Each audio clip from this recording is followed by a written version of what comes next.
ಇನ್ನೊಬ್ಬರು ಬರ್ತಿರ್ತಾರೆ. ಬಂದು ಒಬ್ಬ ಹೆಣ್ಮಗಳು ಬಂದಿದ್ಲು, ಮೊನ್ನೆ ಯಾಕೆ ಹೇಳ್ತಿದ್ಲು, ಯಪ್ಪ ಒಟ್ಟ ಏನೋ ಕುತ್ತಿಗೆ ಹಿಚ್ಚಕ್ದಂಗೆ ಆಗ್ತೈತೆ ನೋಡಿ, ನನಗೆ ಒಟ್ಟ ಎದಿ ಮೇಲೆ ಕುಂತಂಗೆ ಆಕೈತೆ ಯಾರೋ. ಇನ್ನೊಂದು ಭಾಳ ಚಂದ ಇಲ್ಲ ತಾಯಿ, ಒಟ್ಟು ಅಡುಗೆ ಮನ್ಯಾಗ ಹೋದ್ರೆ ಕುತ್ತಿಗೆ ಹಿಡ್ದು ದಬ್ದಂಗೆ ಆಗುತ್ತೆ ನೋಡಿ ನಾನು. ನಾ ಅಂದೆ, ಮತ್ತು ಯಾವ ಅಡುಗೆ ಮನ್ಯಾಗ ಹೋದ್ರೆ ನಿನಗೆ ಕುತ್ತಿಗೆ ಹಿಡ್ದಂಗೆ ದಬ್ಬದಂಗೆ ಆದ್ರೆ ಮತ್ತು ಊಟ ಅಂದೆ, ಊಟ ಹೋಗ್ತೈತಪ್ಪ, ಊಟೇನು ಹೋಗ್ತೈತಿ ಅಂದ್ರೆ ಈಕಿಗೆ ಕುತ್ತಿಗೆ ಹಿಡ್ದು ದಬ್ಬದ್ರೆ ಮತ್ತು ಅಡುಗೆ ಮಾಡೋರು ಯಾರು ಅಂದ್ರೆ ಗಂಡನ ಅಡುಗೆ ಮನ್ಯಾಗ ದಬ್ಬಕ್ಕನ್ನಕ್ಕೆ ಕುತ್ತಿಗೆ ಹಿಡ್ದಕ್ಕೆ ಈಕೆ ಹೊರಗಿದ್ದು. ಇದಕ್ಕೆಲ್ಲ ಈ ವೈದ್ಯಕೀಯ ಭಾಷೆಯೊಳಗೆ ಏನಂತಾರೆ ಅಂದ್ರೆ ಸೈಕೋಸೊಮ್ಯಾಟಿಕ್ ಡಿಸಾರ್ಡರ್ಸ್ ಅಂತ ಕರೀತಾರೆ. ಇದಕ್ಕೆ ಸೈಕೋಸೊಮ್ಯಾಟಿಕ್ ಡಿಸಾರ್ಡರ್ ಅಂತಾರೆ. ಏನು ದೇವರು ಇಷ್ಟೆಲ್ಲ ಕೊಟ್ಟನಲ್ಲ, ಅನುಭವಿಸುವಂಥ ಮನಸ್ಸಿರದೆ ಇದ್ರೆ ತಗೊಂಡು ಏನು ಮಾಡೋದು ಹೇಳಿ? ದೇವರಿಷ್ಟೆಲ್ಲ ಅದ್ಭುತವಾದ ಜೀವನ ಕೊಟ್ಟಾನ, ಜಗತ್ತು ಕೊಟ್ಟಾನ, ಅನುಭವಿಸುವಂಥ ಮನಸ್ಸು ಇರದೆ ಇದ್ದರೆ ತಗೊಂಡು ಏನು ಮಾಡೋದು ಹೇಳಿ? ನಾವು 100 ಎಕರೆ ಹೊಲ ಇದ್ದರೂ ಸಹಿತ ನಮ್ಮ ಹೊಲ ಬೆಳೆದಿಲ್ಲ ಅಂತೀವಿ. ಇಲ್ಲೇ ಮೊನ್ನೆ ಒಬ್ಬ ಮನುಷ್ಯ ಇನ್ನೊಬ್ಬರು ಹೊಲದಾಗ ದುಡಿತಿದ್ದ. ಅವರು ಮಾಲೀಕರು 1-2 ಎಕರೆ ಜಮೀನು ಕೊಟ್ಟರು, ಅದಕ್ಕೆ ನೀರಿಲ್ಲ ಅಂತ ತಿಳ್ಕೊಂಡು ಗುಡ್ಡದಾಗ ಎತ್ತರಕ್ಕೆ 2 ಎಕರೆ ಜಮೀನು ಕೊಟ್ಟರು. ಅವರು ಅದಕ್ಕೆ ನೀರಿಲ್ಲ ಅಂತ ತಿಳ್ಕೊಂಡು ಗುಡ್ಡದಾಗ ಸುರಂಗ ತೋಡ್ದ. 1 ಸಲ ಅಲ್ಲ, 2 ಸಲ ಅಲ್ಲ, 8-10 ಸಲ 100 ಫೀಟ್ ಸುರಂಗ ತೆಗೆದು ಆ ಸುರಂಗದಿಂದ ಬಂದ 2 ಇಂಚಿನ ನೀರಿನ ಬಾವಿ ತೋಡಿ ಒಬ್ಬ ಶ್ರೇಷ್ಠ ಕೃಷಿಕ ಅನ್ನಿಸ್ಕೊಂಡ. ಅವನಿಗೆ ಭಾರತ ಸರ್ಕಾರ ಪದ್ಮಶ್ರೀ ಪ್ರಶಸ್ತಿ ಕೊಟ್ಟು ಅಮೈ ಮಹಾಲಿಂಗ ನಾಯಕ್. 100 ಎಕರೆ ಇದ್ದರೂ ಹೊಲ ಬೆಳೆದಿಲ್ಲ ಅಂತೀವಿ ನಾವು. 2 ಎಕರೆದೊಳಗೆ ಗುಡ್ಡ ತೋಡಿ ನೀರು ತೆಗೆದ್ರಲ್ಲ, ಅದಕ್ಕೆ ನಾವು ತಿಳ್ಕೋಬೇಕಾದದ್ದು ಏನು ಅಂದ್ರೆ ಹಣೆಯ ಬರಹ ಅನ್ನೋದೇನಿದೆ, ಹಣೆಯ ಬರಹವನ್ನು ಎದರಿಂದ ಬದಲಿಸಬಹುದು ಅಂದ್ರೆ ಹಣೆಯ ಬರಹವನ್ನು ಮನುಷ್ಯ ತನ್ನ ಬೆವರಿನ ಹನಿಯಿಂದ ಮಾತ್ರ ಬದಲಿಸಲಿಕ್ಕೆ ಸಾಧ್ಯ ಇದೆ ಅನ್ನುವ ಸತ್ಯ ನಾವೆಲ್ಲ ಅರ್ಥ ಮಾಡ್ಕೋಬೇಕು. ಇದು ಬದುಕು ಅಷ್ಟೆ. ಅವ್ರು ಹೆಂಗೆ ಬದುಕಿದ್ರು ನೋಡಿ, ಮತ್ತು ನಾವು ಹೆಂಗೆ ಬದುಕ್ತೀವಿ? ಅವರು ಬದುಕಿದ ಜೀವನ ಎಷ್ಟು. ನಮ್ಮಲ್ಲಿ ಒಂದು ಸಣ್ಣ ಊರಿದೆ, ಕುಣಿಕೇರಿ ಅಂತಿದೆ. ಅಲ್ಲಿ ಇವತ್ತು 1 ಎಕರೆ ಜಮೀನಿಗೆ ಸುಮಾರು 1 ಕೋಟಿ ರೂಪಾಯಿ ಜಮೀನು ಬೆಲೆ ಬಾಳ್ತದೆ. ಅಲ್ಲಿ 1 ಕೋಟಿ ರೂಪಾಯಿ. ಆ ಕುಣಿಕೇರಿಗೆ ಒಂದು ಸರ್ಕಾರಿ ಶಾಲೆ ಬಂತು. ಆ ಶಾಲೆಗೆ 2 ಎಕರೆ ಜಾಗ ಬೇಕಾಗಿತ್ತು, ಯಾರೂ ಕೊಡಲಿಲ್ಲ 2 ಎಕರೆ ಜಾಗ. ಅಲ್ಲಿ ಹುಚ್ಚಮ್ಮ ಅಂತ ಒಬ್ಬ ಹೆಣ್ಮಗಳಿದ್ಲು. ಅಕ್ಕಿ ಗಂಡ ಹೆಂಡತಿ, ಗಂಡ ತೀರ್ಕೊಂಡಿದ್ದ, ಮಕ್ಕಳಾಗಿದ್ದಿಲ್ಲ ಅಕ್ಕಿಗೆ. ನಿಮಗೆ ಆಶ್ಚರ್ಯ ಅನ್ನಿಸ್ಬೋದು, ಶ್ರೀಮಂತರ ಮುಂದೆ ಬರಲಿಲ್ಲ, ಗಂಡ ತೀರ್ಕೊಂಡನ, ತನಗಿರೋದೇ 2 ಎಕರೆ ಜಮೀನು. ನನ್ನ ಊರನ್ನ ಮಕ್ಕಳು ಜಮೀನು ಕೊಡದೇ ಇದ್ದರೆ ಮಕ್ಕಳು ಓದೋದಿಲ್ಲ ಅಂತ ತಿಳ್ಕೊಂಡು ತನಗಿರುವ 2 ಎಕರೆ ಜಮೀನು ಸಾಲಿಗೆ ಪುಕ್ಕಟೆಯಾಗಿ ಕೊಟ್ಟು ಆ ಸಾಲಾಗ ಅಡುಗೆ ಮಾಡ್ಕೊತದಾಳೆ ಈಗ ಆಕೆ. ಇದು ದೇಶ ಕಟ್ಟುವ ಜೀವನಿಗೆ. ಆಕೆಗೆ ಮಕ್ಕಳಾಗಿಲ್ಲ, ಈ ಸಾಲಿ ಮಕ್ಕಳು ನನ್ನ ಮಕ್ಕಳು ಅಂತ ತಿಳ್ಕೊಂಡ್ರು. ಅದಕ್ಕೆ ಬಹಳ ಜನ ತಾಯಂದಿರು ನಮಗೆ ಮಕ್ಕಳಾಗಿಲ್ಲ ಅಂತ ಎಷ್ಟೋ ಜನ ಕೊರಗ್ತಿರ್ತಾರಲ್ಲ.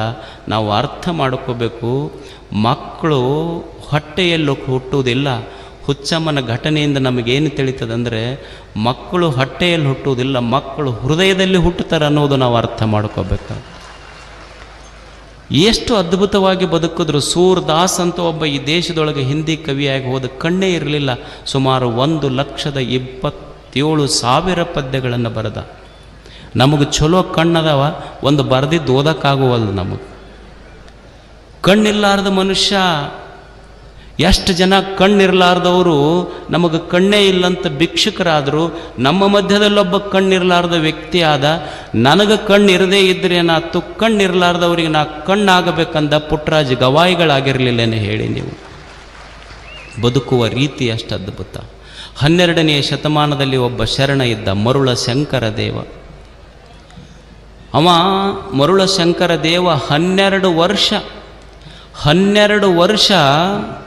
12 ವರ್ಷ ಸುಮ್ಮನೆ ಶರಣರ ಮಹಾಮನೆಯ ಈ ಪತ್ರೋಳಿ ಎಲೆ ಇರ್ತೈತಲ್ಲ, ಉಂಡು ಎಲೆ, ಅದನ್ನು ತೆಗೆದು ಉಳಿದಿದ್ದ ಅನ್ನ ಉಂಡು ಬದುಕ್ತಿದ್ದಾತ. 12 ವರ್ಷ ಮಂದಿ ಶರಣರು ಉಂಡ ಎಲೆಯನ್ನು ತೆಗೆದು ಅದರೊಳಗೆ ಅಲ್ಲೋ ಇಲ್ಲೋ ಬಿದ್ದ ಅನ್ನದಗಳನ್ನು ಸೇಕರಿಸಿ ಉಂಡು ಬದುಕಿದ ಮರುಳ ಶಂಕರ ದೇವ.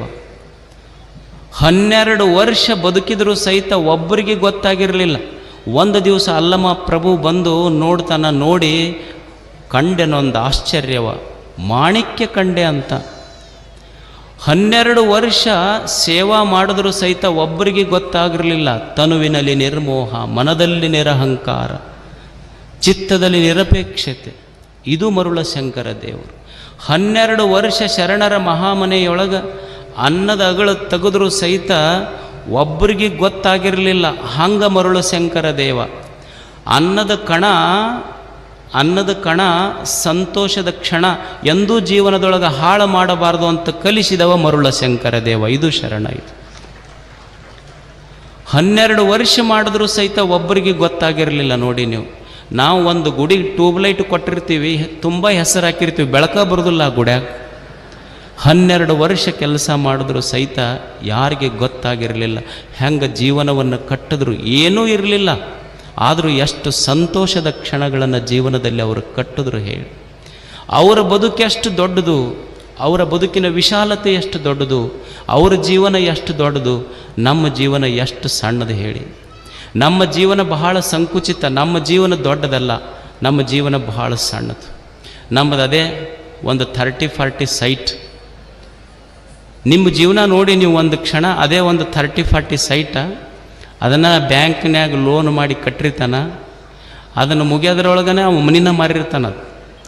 ಅದ ಒಂದು 30-40 ಸೈಟ. ಅದರಾಗ ಒಂದು ಸಾಲ ಮಾಡಿ ಕಟ್ಟಿದ ಮನೆ, ಮುಂದೊಂದು TV ಹಾಲ, TV ಮ್ಯಾಲೆ ಅವ್ರ ಮನೆಯವ್ರದ್ದು ಒಂದು ಫೋಟೋ, ಅವ್ರ ಮನೆಯವ್ರ ಹೆಗಲ ಮೇಲೆ ಕೈ ಹಾಕಿ ತೆಗೆಸ್ಕೊಂಡಿದ್ದು ಒಂದು ಫೋಟೋ ಇಟ್ಟಿರ್ತಾನೆ.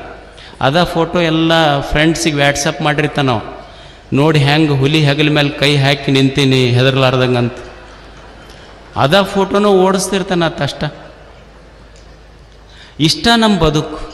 ಆದ್ರೆ ಅವ್ರದ್ದು ಎಷ್ಟು ದೊಡ್ಡ ಬದುಕು. ನಿಸರ್ಗ ಹೆಂಗೆ ಮನುಷ್ಯನಿಗೆ ಸಂತೋಷವಾಗಿ ಬದುಕಬೇಕು ಅನ್ನೋದನ್ನು ನಿಸರ್ಗ ಕಲಿಸ್ತು. ನೀವು ನೋಡಿ, ನಿಸರ್ಗ ಎಷ್ಟು ಅದ್ಭುತವಾಗಿ ಬದುಕ್ತದೆ. ನಿಸರ್ಗ ಬದುಕುವ ರೀತಿ ಹೆಂಗ, ಪ್ರತಿ ಕ್ಷಣ ಕ್ಷಣ ಕಣ ಕಣದಲ್ಲಿ ನಿಸರ್ಗದೊಳಗೆ ಸಂತೋಷ ಇದೆ, ಕೊಟ್ಟು ಸಂತೋಷ ಪಟ್ಟಿದೆ ನಿಸರ್ಗ. ನೀವೊಂದು ಮೋಟ್ರ್ ಸೈಕಲ್ ಇದೆ, ನಿಮ್ಮ ಮೋಟ್ರ್ ಸೈಕಲ್ಲಿಗೆ ನೀವು ಡೀಸೆಲ್ ಫ್ಯೂಯಲ್ ಹಾಕಿಸ್ಬೇಕಂದ್ರೆ ನೀವು ಪೆಟ್ರೋಲ್ ಬಂಕ್ ಇದ್ದಲ್ಲೇ ಹೋಗಬೇಕು. ಆದರೆ ದೇವರು, ಈ ನಿಸರ್ಗ ಎಷ್ಟು ಅದ್ಭುತ ಅಂದ್ರೆ, ಇದು ದೇಹ ಅನ್ನೋದೊಂದು ವೆಹಿಕಲ್ ಇದ್ದಂಗೆ, ಇದಕ್ಕೂ ಫ್ಯೂಯಲ್ ಬೇಕಲ್ಲ. ಗಾಳಿ, ನೀವು ಒಂದು ಗಾಡಿಗೆ ಪೆಟ್ರೋಲ್ ಹಾಕಿಸ್ಬೇಕಾದ್ರೆ ನೀವು ಅದು ಇದ್ದಲ್ಲಿಗೆ ಹೋಗಿ ಪೆಟ್ರೋಲ್ ಹಾಕಿಸ್ಬೇಕು. ಆದರೆ ದೇವರು ಎಷ್ಟು ದೊಡ್ಡಾತ ಅಂದ್ರೆ, ನಿನ್ನ ಮೂಗಿದ್ದಲ್ಲೇ ಗಾಳಿ ತಂದು ಕೊಟ್ಟು ನಿನ್ನ ಬದುಕಿಸಿದ್ದಾನಲ್ಲ. ಈ ನಿಸರ್ಗ ಎಷ್ಟು ದೊಡ್ಡದು ಹೇಳಿ. ಅಂದರೆ ಇಡೀ ನಿಸರ್ಗ ಎದಕ್ಕೆ ಬದುಕಾಕತ್ತೈತಂದ್ರೆ, ನೀ ಸಂತೋಷವಾಗಿ ಬದುಕಬೇಕಂತ ನಿಸರ್ಗ ಕಲಿಸ್ತಾ ಇದೆ ಮನುಷ್ಯನಿಗೆ. ನೀವು ಸ್ನಾನ ಮಾಡಿದ ಬಚ್ಚಲ ನೀರು ಹೋಗಲ್ಲಿ ಒಂದು ತೆಂಗಿನ ಗಿಡ ಹಚ್ಚಿರ್ತೀರಿ. ಆ ತೆಂಗಿನ ಗಿಡ ನೀವೇನು ಅದಕ್ಕೆ ಸಕ್ರೆ ನೀರು ಕೂಡಿಸಿ ಹಾಕಿಲ್ಲ. ನೀವು ಕಾಲು ತೊಳ್ಕೊಂಡು ಕೈ ತೊಳ್ಕೊಂಡು ಬಚ್ಚಲ ರಾಡಿ ನೀರು ಹೀರಿರುವಂಥ ತೆಂಗಿನ ಗಿಡ ನಿಮಗೆ ಕೊಟ್ಟಿದ್ದು, ತಾನು ಕುಡಿದಿದ್ದು ರಾಡಿ ನೀರ, ನಿಮಗೆ ಕೊಟ್ಟಿದ್ದು ಎಳೆನೀರ, ತಿಳಿನೀರ. ಇದು ನಿಸರ್ಗ. ಇದು ಒಂದು ಆಕಳಿರ್ತದೆ. ಆಕಳಿಗೆ ನಾವೆಲ್ಲ ಏನು ಹಾಕಿವಿ ಹೇಳಿ? ಆಕಳಿಗೆ ನಾವೇನಾದರೂ ಒಯ್ದು ಏನು ಕೊಟ್ಟಿವಿ? ಹುಲ್ಲು ಹಾಕಿವಿ.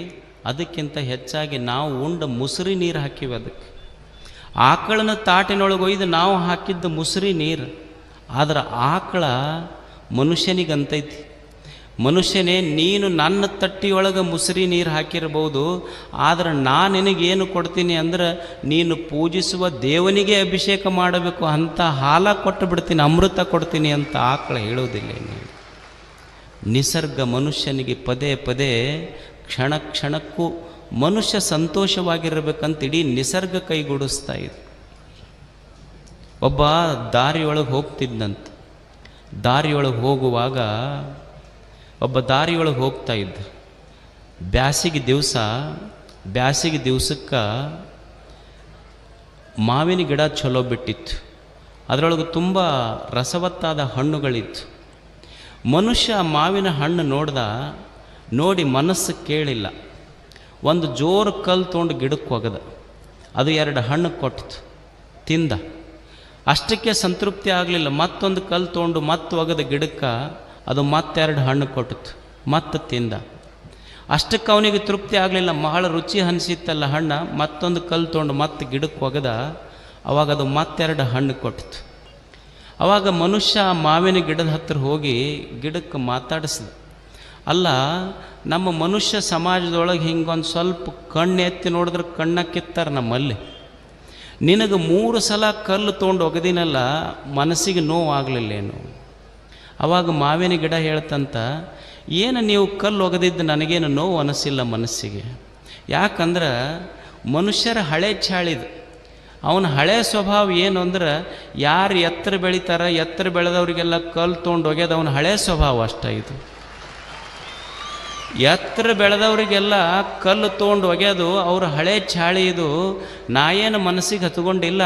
ಯಾಕೆ ಹಚ್ಕೊಂಡಿಲ್ಲ ಅಂದ್ರೆ, ನನ್ನ ತಾಯಿ ನನ್ನವ್ವ ನನಗೊಂದು ಮಾತು ಕಲಿಸ್ಯಾಳ. ಏನು ಕಲಿಸ್ಯಾಳ ಅಂದ್ರೆ, ಮಗ ನೀ ಬೆಳೆದು ದೊಡ್ಡವಾದಿ ಅಂದ್ರೆ, ನೀ ಎತ್ತರ ಬೆಳೆದಾಗ ನಿನಗೆ ಕಲ್ಲು ಒಗೆಯವ್ರು ಭಾಳ, ನಿನ್ನ ಜೀವನ ಸಾರ್ಥಕ ಆಗಬೇಕಾಗಿದ್ರೆ ನಿನಗೆ ಯಾರ್ಯಾರು ಕಲ್ಲು ಒಗಿತಾರ, ಕಲ್ಲು ಒಗೆದವ್ರಿಗೆಲ್ಲ 2 ಚಲೋ ಹಣ್ಣು ಕೊಡು, ಸಾರ್ಥಕ ಆಗ್ತೈತೆ ಅಂತ ನಮ್ಮವ್ವ ಹೇಳಿ ಕಳಿಸ್ಯಾಳ. ಇದು ನಿಸರ್ಗ ಕಲಿಸಿದ ಬದುಕಿನ ರೀತಿ. ಇದು ಅಷ್ಟೆ. ಇಷ್ಟೆಲ್ಲ ನಿಸರ್ಗ ಕೊಟ್ಟೈತೆಲ್ಲ, ಇವ ಮನುಷ್ಯ ಏನು ಕೊಟ್ಟಾನೆ ಹೇಳಿ ನಿಸರ್ಗಕ್ಕೆ? ಬರೇ ನೀವು ಎಲ್ಲಿ ಹೋದರೂ ಸಹಿತ ಕೇಳ್ಯಾ ನೀವು ಅಷ್ಟೇ, ಕೊಟ್ಟಿಲ್ಲ ಏನು. ದೇವರ ಗುಡಿಗೆ ಹೋದರೂ ಸಹಿತ ಹಂಗೆ ಬಂದ ಮನುಷ್ಯ ಅಲ್ಲೇವ. ದೇವರ ಗುಡಿಗೆ ಹೋದರೂ ಕೇಳಿ ಬಂದವ. ದೇವರ ಗುಡಿಗೆ ನಾವು ಇಷ್ಟು ಮಂದಿ ಹೋಗಿವಲ್ಲ, ಏನಾರ ಇಷ್ಟೆಲ್ಲ ಕೆರೆ ತುಂಬಿಸಿಯಪ್ಪ, ಅದಕ್ಕೆ ನಿನಗೊಂದಿಷ್ಟು ನಮಸ್ಕಾರ ಅಂತ ಹೇಳಿ ಬರೋಕ್ಕೆ ಹೋಗಿವೇನು? ಆರದ ಸೂರ್ಯ ಚಂದ್ರರಂಥ ದೀಪಗಳನ್ನು ಹಚ್ಚಿಯಪ್ಪ, ಅದಕ್ಕೆ ನಿನಗೊಂದು ನಮಸ್ಕಾರ ಅಂತ ಹೇಳಕ್ಕೆ ಹೋಗಿವೇನು? ಏನೂ ಇಲ್ಲ, ನಮಗೊಂದು 1,00,000 ಕೊಡು, ಕೋಟಿ ಕೊಡು ಅಂತ ಕೇಳಕ್ಕೆ ಹೋಗಿವಿ ನಾವು ಅಷ್ಟೆ. ಏನೂ ವ್ಯತ್ಯಾಸ ಇಲ್ಲ. ನೀವು ನೋಡಿ, ಗುಡಿ ಹೊರಗೂ ಒಂದಿಷ್ಟು ಮಂದಿ ಕುಂತಿರ್ತಾರೆ, ಗುಡಿ ಒಳಗೆ ಗುಡಿ ಹೊರಗೆ ಕುಂತವರು ಭಿಕ್ಷುಕರು. ಅವ್ರು ಏನು ಕೇಳ್ತಿರ್ತಾರೆ? 1 ರೂಪಾಯಿ ಕೊಡ್ರಿ, 5 ರೂಪಾಯಿ ಕೊಡ್ರಿ, 10 ರೂಪಾಯಿ ಕೊಡ್ರಿ ಅಂತ ಅವ್ರು ಕೇಳ್ತಿರ್ತಾರೆ. ಇವಾಗ ಗುಡಿಯಾಗ ಹೋಗಿ ನನಗೆ ಕೋಟಿ ಕೊಡು, 2 ಕೋಟಿ ಕೊಡು ಅಂತ ಇವನು ಕೇಳ್ತಿರ್ತಾನೆ. ಅವರು ಭಿಕ್ಷುಕರೇ, ಒಳಗೆ ಕೇಳೋರು ಭಿಕ್ಷುಕರೇ. ವ್ಯತ್ಯಾಸ ಇಷ್ಟ, ಹೊರಗೆ 1 ರೂಪಾಯಿ 2 ರೂಪಾಯಿ ಕೇಳೋರು ಲೋಕಲ್ ಬೆಗ್ಗರ್ಸ್, ಇವ್ರು ಕೋಟಿ ಕೇಳೋರು ಇಂಟರ್ನ್ಯಾಷನಲ್ ಬೆಗ್ಗರ್ಸ್ ಅಷ್ಟೇ. ವ್ಯತ್ಯಾಸ ಇಷ್ಟೇ. They are also beggars, we are also beggars. ಅವರು ಲೋಕಲ್, ಇವ್ರು ಇಂಟರ್ನ್ಯಾಷನಲ್, ಎಲ್ಲ ಕಾರ್ಪೊರೇಟ್ ಸ್ಟೈಲ್ ಬೆಗ್ಗಿಂಗ್. ಇದು ಕೇಳೋರಷ್ಟೇ. ದೇವನ ಗುಡಿಗೆ ಮನುಷ್ಯ ಹೋಗುವುದು ಬರೇ ಕೇಳುವುದಕ್ಕಾಗಿ ಅಲ್ಲ. ದೇವನೇ ನೀ ಏನು ಬದುಕು ಕೊಟ್ಟಿಯಲ್ಲಪ್ಪ, ಈ ಬದುಕು ಕೊಟ್ಟಿದ್ದಕ್ಕಾಗಿ ನಿನಗೊಂದು ಧನ್ಯವಾದ ಅಂತ ಹೇಳಲಿಕ್ಕೆ ಭಗವಂತನ ಗುಡಿಗೆ ಹೋಗಬೇಕು ಮನುಷ್ಯ. It is A gift of divine. ಇದು ದೇವನ ಕೊಡುಗೆ ಈ ಬದುಕು. ಅದಕ್ಕಾಗಿ ಹೋಗುವುದು ಮನುಷ್ಯ.